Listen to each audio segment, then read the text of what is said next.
ሰላም ዲናችሁ ዶክተር ዳናይት ነኝ። በዛሬው ቪዲዮ የምናወራው ስለ ጋውት ወይም ደግሞ ሪህ ስለተባለው የመገጣጠሚያዎች ችግር ነው። ለዚህ ቻናል አዲስ የሆናችሁ ሰብስክራይብ አድርጋችሁ ኦልሬዲ ሰብስክራይብ ካደረጋችሁ ደግሞ እንደዚህ ያሉ ቪዲዮዎች እንዲደርሷችሁ የደወል ምልክቷን ተጭናችሁ ይህን ቪዲዮ ተከታተሉ። ሪህ ወይም ደግሞ ጋውት የምንለው የመገጣጠሚያዎች ህመም ዩሪክ አሲድ በሰውነታችን ውስጥ ወይም ደግሞ በደማችን ውስጥ በብዛት ሲገኝ ነው። ይህ ዩሪክ አሲድ ደግሞ የሚመጣው ኬት ነው? ሰውነታችን ፒውሪን የተባለውን ፕሮቲን ከተለያዩ ከምግቦች ሊሆን ይችላል የሚገኘውን ፕሮቲን ፒውሪን ይባላል። እሱን ብሬክዳውን ሲያደርግ ወይም ደግሞ ሲሰባብር የሚገኝ ተረፈ ምርት ነው። ሰውነታችን ኖርማሊ ፒውሪን የተሰኘውን ፕሮቲን ብሬክዳውን ካደረገ በኋላ የሚያስወግደው በኩላሊታችን ነው። ስለዚህ በኩላሊታችን በኩል በሽንት መልክ ይወገዳል ማለት ነው። ነገር ግን በደማችን ውስጥ በጣም ብዙ ዩሪክ አሲድ ካለ ቅድም እንደነገርኳችሁ፣ እንዲሁም ደግሞ ኩላሊታችን በትክክል ማስወገድ ካልቻለ፣ በኩላሊት ችግር ምክንያቶች ሊሆን ይችላል፣ በትክክል ማስወገድ ካልቻለ ይህ የዩሪክ አሲድ መጠን በሰውነታችን ውስጥ ወይም ደግሞ በደማችን ውስጥ በጣም እየተከማቸ ይሄዳል ማለት ነው። ይህ ዩሪክ አሲድ በደማችን ውስጥ በጣም እየተከማቸ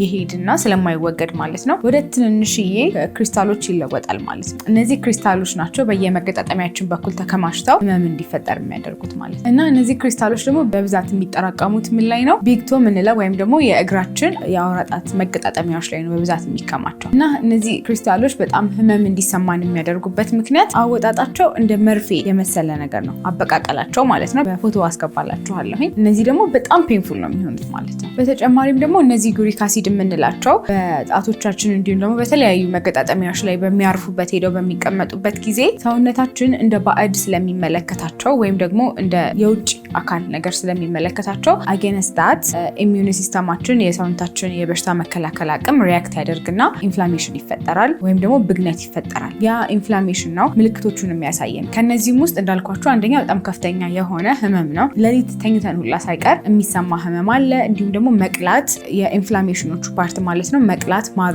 የመሳሰሉት እንዲሁም ደግሞ ሲነካ የማተኮስ ስሜቶች፣ እነዚህ የመሳሰሉት የጋውት ወይም ደግሞ የሪህ ምልክቶች ናቸው ማለት ነው። እና ብዙ ጊዜ እንዲያውም ሰዎች እንዴት አድርገው ይገልጹታል? ጆይንት ኦን ፋየር ወይም ደግሞ መገጣጠሜ እሳት እንደነደደበት ያክል ይሰማኛል ብለው ነው የሚገልጹት። ይህንን የዩሪክ አሲድ ክምችት ወይም ደግሞ ጋውት በብዛት የሚይዛቸው ሰዎች እነማን ናቸው? ከነዛ ውስጥ ለምሳሌ የመጀመሪያው ጄኔቲክስ የምንለው ወይም ደግሞ በቤተሰብ የሚመጣ ነው። ብዙ ጊዜ ኩላሊታቸው እነዚህን ዩሪክ አሲዶች በብቃት ላያጣራ ይችላል። ስለዚህ የዩሪክ አሲድ ክምችቱን ይጨምራል። ከሌላው ምክንያቶች ውስጥ ደግሞ የሰውነት ክብደት መጨመር ወይም ደግሞ ኦቤሲቲ የምንለው ነው። ይህ የዩሪክ አሲድ ምርትን በጣም ያፋጥናል ወይም ደግሞ ብዙ ዩሪክ አሲድ እንዲመረት ያደርጋል። እንዲሁም ደግሞ ኩላሊታችን በአግባቡ እንዲያጣራ አያደርገውም ውፍረት ሲኖር ማለት ነው። ሌላኛው ደግሞ ዋነኛው አመጋገባችን ነው። የምንመገባቸው ምግቦች ፒውሪን የተባለውን ፕሮቲን በብዛት የሚይዙ ከሆነ ለምሳሌ እንደ ቀይ ስጋ እንዲሁም ደግሞ ኦርጋን ሚት የምንላቸው የሰውነት አካላት ኩላሊት፣ ጉበት ይበሉ አይደለ? እነሱ ብዙ የፒውሪን መጠን ይይዛሉ።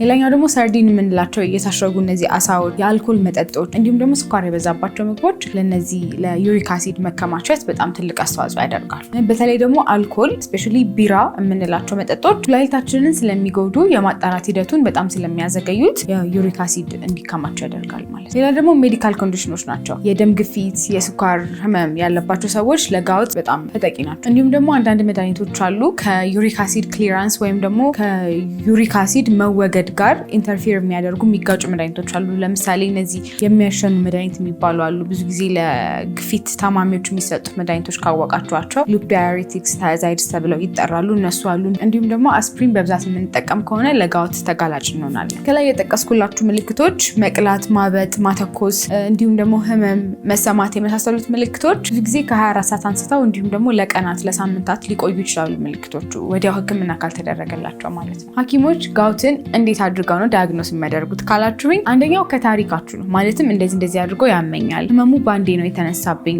የሚሉትን፣ ያተኩሳል፣ ይቀላል፣ እንዲሁም ደግሞ እብጠት አለው የሚሉትን ነገሮች ይይዛሉ። ሁለተኛ ደግሞ በደም ምርመራ ሊረጋገጥ ይችላል። ብዙ ጊዜ የዩሪክ አሲድ መጠን ይሄ ላይ አታክ ላይ ስንሆን ወይም ደግሞ ህመሙ ላይ እያለን ዩሪክ አሲድ መጠን ላይጨምር ይችላል። ግን ብዙ ጊዜ ግን የደም የዩሪክ አሲድ መጠን ይለካል። እንዲሁም ደግሞ ከምርመራዎች ውስጥ አንደኛው አልትራሳውንድ። በአልትራሳውንድ ውስጥ ክሪስታልስ የምንላቸው ሊታዩ ይችላሉ። ፎቶ ላይ ያስቀምጥላችኋለሁ። ሊታዩ ይችላሉ። ግን ጎልድ ስታንዳርድ የሚባለው ዋነኛው የመመርመሪያ መንገድ ግን ከጆይንት ወይም ደግሞ ከመገጣጠሚያዎች ላይ ፈሳሽ ይወሰድና እሱ ይመረመራል። በዛ ሰዓት ደግሞ ክሪስታሎች እንዳሉ ይረጋገጣል ማለት። ህክምናው ደግሞ ብዙ ጊዜ ወዲያው የሚሰጠው ምልክቶችን የሚቀንሱ ናቸው። ኤንኤሳይድስ የሚባሉት አንታይ ኢንፍላማቶሪ መድኃኒቶች። ምክንያቱም ቅድም እንደነገርኳችሁ ኢንፍላሜሽኑ ወይም ደግሞ ብግነቱ ነው ምልክቶቹን እንዲያመጣ እንዲመጣብን የሚያደርጉት። ስለዚህ እንደነሱ አይነት መድኃኒቶች እንደ አይቡፕሮፌን የተሰኙት መድኃኒቶች፣ ዳይክሎፌናክ የመሳሰሉትን እንድንወስድ ይደረጋል። እነዚህ የዩሪክ አሲድ መጠናችንን አይቀንሱም፣ ነገር ግን ወዲያው የተፈጠሩትን ምልክቶች ምናምን እነዚህ መድኃኒቶች ምልክቶቹን ይቀንሱልናል ማለት ነው። በተረፈ ደግሞ የዩሪክ አሲድ መጠናችንን የሚቀንሱ መድኃኒቶች በሐኪም አማካኝነት ሊታዘዙልን ይችላሉ። እንዴት እንከላከለው ካላችሁኝ ከላይ የነገርኳችሁ እነዚህ ዋነኛ ሊያመጡብን የሚችሉ ነገሮችን ማስወገድ ነው። የአልኮል ኮንሰምፕሽናችንን መቀነስ፣ የቀይ ስጋ አወሳሰዳችንን መቀነስ፣ ውፍረትን ማስተካከል፣ እንዲሁም ደግሞ የኩላሊታችንን ጤንነት መጠበቅ የመሳሰሉትን አድርገን መከላከል እንችላለን። ይህንን ቪዲዮ በጋውት ወይም ደግሞ በሪሂ ለሚሰቃይ ጓደኛችሁ፣ ቤተሰብ እንዲሁም ደግሞ ስለዚህ ጉዳይ ማወቅ ለሚፈልጉ ሰዎች በሙሉ ላኩላቸው። ሰብስክራይብ ያላደረጋችሁ ሰብስክራይብ አድርጉ። ካደረጋችሁ በኋላ ደግሞ ደውላን መጫን እንዳትረሱ። አመሰግናለሁ።